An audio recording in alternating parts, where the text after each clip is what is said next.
ఈ వీడియో ఈరోజు 26థ్ రోజనమాట. అంటే ఫోర్త్ వీక్ శుక్రవారం అక్టోబర్ 3వ తారీఖు. ఈరోజు అసలు ఈ వారం ఏం జరిగింది? ఈరోజు అసలు ఏం జరిగింది? ఉదయం నుంచి రాత్రి దాకా అసలు కెప్టెన్సీ టాస్క్ ఏంది? కెప్టెన్ ఎవరయ్యాడు? తర్వాత దీనికి తోడుగా ఒక పెద్ద బ్లండర్ జరిగింది. ఆ బ్లండర్ ఏందంటే బయట యూట్యూబ్ ఛానల్స్ పెద్ద పెద్ద వాళ్ళు అందరూ యూట్యూబర్స్ కూడా ఒకే మార్గంలో నడుస్తున్నారు. ఆ మార్గం ఏంది? వాళ్ళు చేసిన మిస్టేక్ ఏంది? అని చెప్పి మొత్తం నేను చెప్తాను.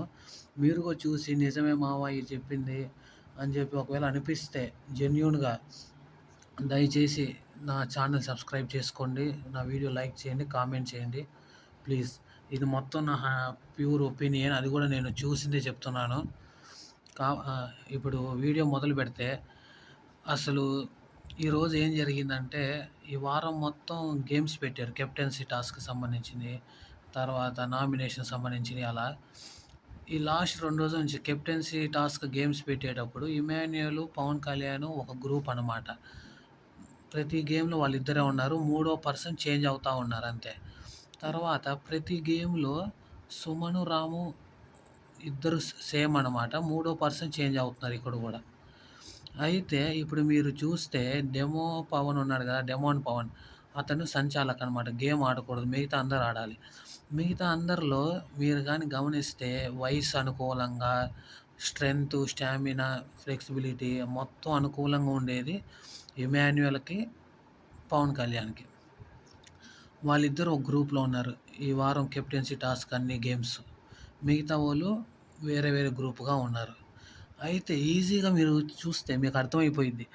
పవన్ కళ్యాణ్, ఇమాన్యుయల్ ఏ మాటకి ఆ మాట నిజం చెప్పాలి, ఒప్పుకోవాలి మనం. నేను ఒప్పుకుంటాను చెప్తున్నాను. పవన్ కళ్యాణ్ గేమ్స్ సూపర్‌గా ఆడతాడు. ఫ్లెక్సిబిలిటీ ఉంది, స్టామినా ఉంది, స్ట్రెంత్ ఉంది, తెలివి గల మనిషి.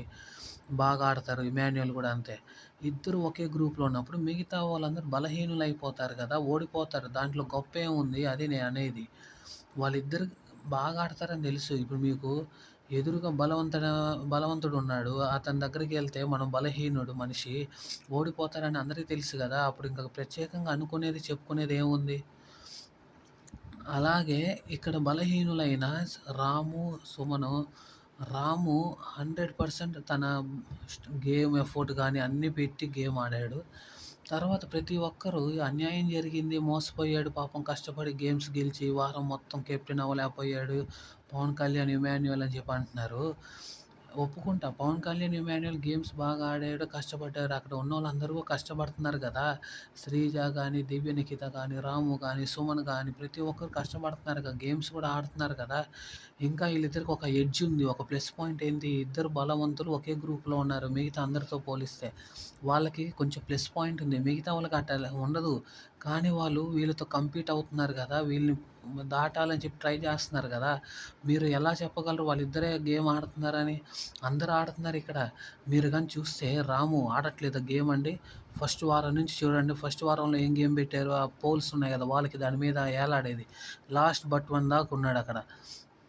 తర్వాత మీరు వచ్చినప్పటి నుంచి చూస్తే ఫస్ట్ 2 వారాల్లో బట్టలన్నీ ఉతుకుతున్నాడు, ఆరేస్తున్నాడు, ఇస్త్రీ చేస్తున్నాడు, తీసుకెళ్ళి పెడుతున్నాడు. అన్ని పనులు చేస్తున్నాడు. తర్వాత ఇప్పుడు నామినేషన్ అప్పుడు సెకండ్ వీక్‌లో కింద నుంచి పాక్కుంటా ఎళ్లి సుత్తి పగలగొట్టి నామినేషన్ చేసేది. అది చేశాడు, గెలిచాడు. ఆ తర్వాత మీరు ఈ వారం గూడా అదేంది పైకెక్కే అదేంది ఈ వారం గూడా మీరు చూస్తే గేమ్స్ అన్నీ బానే ఆడుతున్నాడు. సుమనన్న అంతే. ప్రతి ఒక్కరు దివ్య నిఖిత అంతే. వచ్చినప్పటి నుంచి అన్ని గేమ్స్ ఆడుతుంది దివ్య నిఖిత. ఎంత స్ట్రెంత్ పుట్ ఆఫ్ పెడుతుంది అసలు. మొత్తం ఎంత ఆడాలో అంత ఆడుతుంది. తర్వాత ప్రతి ఒక్కరు రీతు గాని, శ్రీజ గాని ప్రతి ఒక్కరు గేమ్స్ అన్నీ బాగా ఆడుతున్నారు. వాళ్ళిద్దరిని ఎందుకు హైప్ చేస్తున్నారు? బయట పెద్ద పెద్ద యూట్యూబర్స్ కానీ, చిన్న చిన్న యూట్యూబర్స్ కానీ అందరూ ఎందుకు అంటున్నా. తర్వాత ప్రతి ఒక్కరు అన్యాయం జరిగిందంటే ఎక్కడ అన్యాయం జరిగిందండి? అక్కడ గేమ్ కెప్టెన్సీ టాస్క్ గేమ్ ఏం పెట్టారు లాస్ట్ రౌండ్‌లో ఎవరైతే పరిగెత్తుకుంటా వచ్చి గంట కొట్టి దాని మీద నిలబడతారో వాళ్ళు సపోర్ట్ చేసుకునే వాళ్ళకి ఉంచిపెట్టి మిగతా ముగ్గురులో ఒకరిని ఎలిమినేట్ చేయాలి. అక్కడ ఫస్ట్ గేమ్ మొదలుపెట్టగానే డెమోన్ పవన్ పరిగెత్తుకుంటూ వచ్చి గంట కొట్టాడు. అక్కడికెళ్ళి డాన్స్ ఏసేటప్పుడు ఇక్కడ గొడుగు ఉండేదాన్ని బ్లూ దాంట్లో తీసుకొనొచ్చి దాంట్లో పెడితే అప్పుడు ఎలిమినేట్ చేయడానికి ఉండదు. ఎనక్కెళ్ళిపోతాడు వచ్చినోడు. అలాంటప్పుడు డెమోన్ వస్తే ప్రతి ఒక్కడికి తెలుసు, లోపల ఉన్నోళ్ళకి, చూసే మనకి అందరికి. డెమోన్‌కి ఫ్రెండ్‌గా రీతు ఉంది. ఖచ్చితంగా రీతుకే సపోర్ట్ చేస్తాడు డెమోన్ అని చెప్పి ప్రతి ఒక్కరికి తెలుసు గదా! అలాంటప్పుడు రీతు సపోర్ట్ చేస్తా అని చెప్పి తెలిసినప్పుడు ఈ పవన్ కళ్యాణ్, ఇమాన్యుల్ ఏం చేస్తున్నారు? ఎందుకని ఆ గొడుగు ఉండే ఆ బాక్స్‌ని బ్లూ కలర్ దాంట్లో తీసుకొని రాలేదు? ఆ బ్లూ కలర్ దాంట్లో తీసుకొనొచ్చుంటే అసలు ఎలిమినేషన్ జరిగేది కాదుగా పవన్ కళ్యాణ్‌ది. అసలు ఈ గోలంతా ఉండేది కాదు గదా! వాళ్ళు కావాలని చేతులారా చేసుకున్న దానికి బయట పెద్ద పెద్ద యూట్యూబర్స్ అందరూ థంబ్‌నెయిల్‌లు పెట్టి, వీడియోలు పెట్టి డెమోన్ పవన్‌ని బ్లేమ్ చేస్తారేంది? ఆయన చేసుకున్న సొంత మిస్టేక్ గదా అది. డెమోన్ పవన్ వచ్చినప్పుడు సరే ఆల్రెడీ గేమ్ మొదలు పెట్టకముందు ప్రతి ఒక్కరు ఎళ్లి మాట్లాడుకున్నారు. ఎవరికి సపోర్ట్ చేస్తారని చెప్పి బతిమాలుకున్నారు, మాట్లాడుకున్నారు, సెట్ చేసుకున్నారు. అప్పుడు గూడా డెమోన్ ఏమి నీకు మాట ఇవ్వలేదు గదా! రీతు ఉన్నప్పుడు ఎందుకు ఇస్తారు మాట? అలాంటప్పుడు డెమోన్ వచ్చినప్పుడు గంట కొట్టి లోపలికి నువ్వు, ఇమాన్యుల్ ఇద్దరున్నారు. రాము, రీతు ఇద్దరున్నారు. మొత్తం నలుగురు. రీతుకి సపోర్ట్ చేస్తానని తెలుసు కాబట్టి నువ్వు, ఇమాన్యుల్ కలిసి ఆ జెండా ఉండే బాక్స్‌ని బ్లూ దాంట్లోకి లాగలేవా చెప్పు? లాగేసుంటే అసలు ఇదంతా జరిగేది కాదు గదా! ఎందుకని డెమోన్‌ని బ్లేమ్ చేస్తున్నారు అందరూ బయట? డెమోన్ మిస్టేక్ ఏమి లేదండి. బిగ్ బాస్ పెట్టిన రూల్ ఏంది? మీరు పరిగెత్తుకుంటూ వచ్చి గంట కొట్టి మీరు సపోర్ట్ చేసుకునేవాడిని ఉంచిపెట్టుకొని మిగతా ముగ్గురిలో ఒకరిని ఎలిమినేట్ చేయాలి.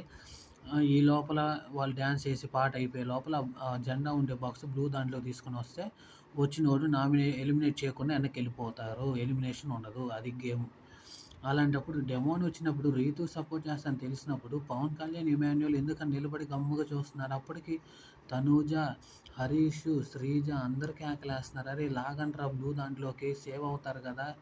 ఒక్కరినే కదా ఒక్కడికే కదా సపోర్ట్ ఇచ్చేది. మీ నలుగురిలో ఎవరో ఒకరిని ఎలిమినేట్ చేస్తారు కదా! బ్లూ దాంట్లో తీసుకెళ్తే ఎలిమినేషన్ ఉండదు కదా! అని చెప్పినప్పుడు ఇద్దరు ట్రై కూడా చేయలేదండి.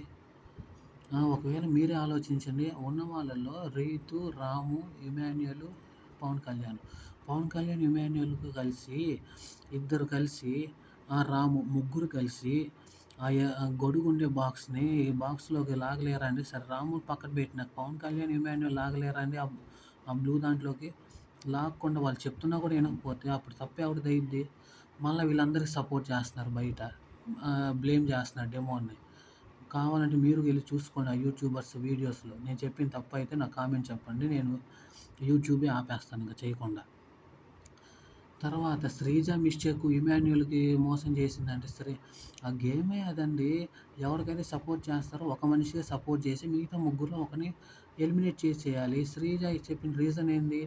ఆల్రెడీ ఇమాన్యుల్‌కి ఒకసారి కెప్టెన్ అయ్యాడు. మళ్ళా ఎందుకు ఇస్తాడు ఎవరైనా? మిగతా ఇద్దరు అవునప్పుడు వాళ్ళకే సపోర్ట్ చేస్తాడు. అందుకనే ఇమాన్యుల్‌ని ఎలిమినేట్ చేసింది. తప్పేముంది దాంట్లో? రాంగ్ ఏముంది? ఆల్రెడీ ఒకసారి కెప్టెన్ అయ్యాడు. తర్వాత నువ్వేంది నీకిష్టమైన మనిషి కోసం నువ్వు సపోర్ట్ చేసి నీ కెప్టెన్సీ టాస్క్ త్యాగం చేసి ఆమెను లోపలికి తీసుకొనొచ్చి నీ కెప్టెన్సీ టాస్క్ త్యాగం చేసావు. అది నీ మిస్టేక్. మళ్ళా ఎందుకిస్తారు వేరే ఛాన్స్ ఎవరైనా? నీ సొంత గేమ్ పెడితే నువ్వు జేసుకోవాలి. నువ్వు గెలుచుకోవాలి. వేరే వాళ్ళు ఎట్టా ఎక్స్‌పెక్ట్ చేస్తావు? అది తన ఒపీనియన్ గదా! కాబట్టి శ్రీజాది, డెమోన్ పవన్‌ది మిస్టేక్స్ ఏం లేవండి. ఎవరు వెన్నుపోటు పొడవలేదు. ఎవరు మోసం చేయలే. ఈ పెద్ద పెద్ద యూట్యూబర్స్ కొంతమంది అలా పెట్టేటప్పటికి అందరూ అదే ఫాలో అవుతున్నారు. దయచేసి ఒకసారి మీరు ఎళ్లి చెక్ చేసుకోండి. కావాలంటే అక్కడ కామెంట్స్ చేయండి. ఇక్కడ కూడా కామెంట్స్ చేయండి. నేను చెప్పిన తప్పైతే నేను యూట్యూబే ఆపేస్తా. నా ఓపెన్ ఛాలెంజ్ ఇది. తర్వాత ఇంకా సంజన గారొచ్చి రీతుకి సపోర్ట్‌గా రాముని ఎలిమినేట్ చేయాలనుకున్నారు లాస్ట్‌లో.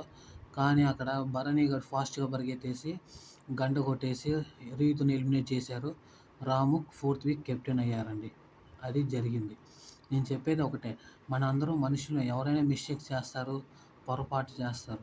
కాకపోతే ఒకసారి మీరు వెరిఫై చేసుకోండి. ఊరికనే వీళ్ళు పెద్ద మనుషులు, వీళ్ళు చిన్న మనుషులు, వీళ్ళకి ఇంతమందున్నారు, వీళ్ళకి ఇంతమందున్నారు అని చెప్పి ఊరికనే ఫాలో అయిపోమాకండి. కరెక్ట్‌గా చెప్పినా లేదా ఒకసారి చెక్ చేసుకొని చేసుకోండి. అంతేగాని ఇక్కడ మీరు కానీ గమనిస్తే డెమోన్ పవను, పవన్ కళ్యాణ్, ఇమాన్యుల్, రాము, రీతు, దివ్య, నిఖిత అందరూ గేమ్స్ ఆడేవాళ్ళే బాగా. అందరూ కష్టపడేవాళ్ళే అండి. సుమన్ గాని అందరూ, భరణి గారు గాని అందరూ, శ్రీజ గాని ఎవరు ఎక్కువ తక్కువగా అందరూ సమానమే. అందరూ ఒకటే. ప్రతి ఒక్కరు ఎంతసేపటికి పవన్ కళ్యాణ్, ఇమాన్యుల్ ఆడారంటారు. రాము ఆడలేదండి. రాము ఏమైనా వేరే వాళ్ళు త్యాగం చేస్తే, దానం చేస్తే కంటెండర్ పోస్ట్‌కొచ్చాడా? కాదుగా. మిగతా వాళ్ళు ఎట్టయితే ఆడారో మిగతా ఇద్దరు గూడా రీతు, రాము గూడా అలాగే గేమ్ ఆడుకుంటూ, దాటుకుంటూ లాస్ట్ దాకొచ్చి వాళ్ళ పక్కన నిలబడ్డారు గదా! లాస్ట్ రౌండ్ అటు పెడితే బిగ్ బాస్ ఎవరైనా ఏం చేస్తారండి? అది తప్పు. నలుగురికి ఎంత హక్కుందో నలుగురికి అంతే సమానంగుంది. వీళ్ళిద్దరికీ ఎంత న్యాయం ఉందో వీళ్ళిద్దరికీ అంతే. కాబట్టి శ్రీజాది, డెమోన్ పవన్‌ది రాంగ్ ఏం కాదు. వెన్నుపోటు పొడవలేదు. అన్యాయం జరగలేదు. వాళ్ళు సొంతగా చేసుకున్న మిస్టేక్ అది పవన్ కళ్యాణ్‌ది. కావాలంటే వెరిఫై చేసుకోండి. మీ పెద్ద పెద్ద యూట్యూబ్ ఛానల్స్‌లో, వేరే వీడియోస్‌లో నేను చెప్పిన తప్పైతే కామెంట్ చేయండి. నేను నా వీడియో డిలీట్ చేస్తాను. నా యూట్యూబ్ ఛానల్ తీసేస్తాను కావాలంటే. దయచేసి మీరు చిన్న చిన్న యూట్యూబ్ ఛానల్స్ నాలాంటోళ్ళని కూడా సపోర్ట్ చేయండి, ఫాలో చేయండి, సబ్స్క్రైబ్ చేయండి. ఒకవేళ కరెక్ట్ ఇన్ఫర్మేషన్ ఉంటే ఫాలో చేయండి. దయచేసి నా వీడియోకి లైక్ చేయండి, సబ్స్క్రైబ్ చేయండి, కామెంట్ చేయండి. ఓకేనా? ఒక్కసారి మీరే ఆలోచించండి. Thank you. బాయ్.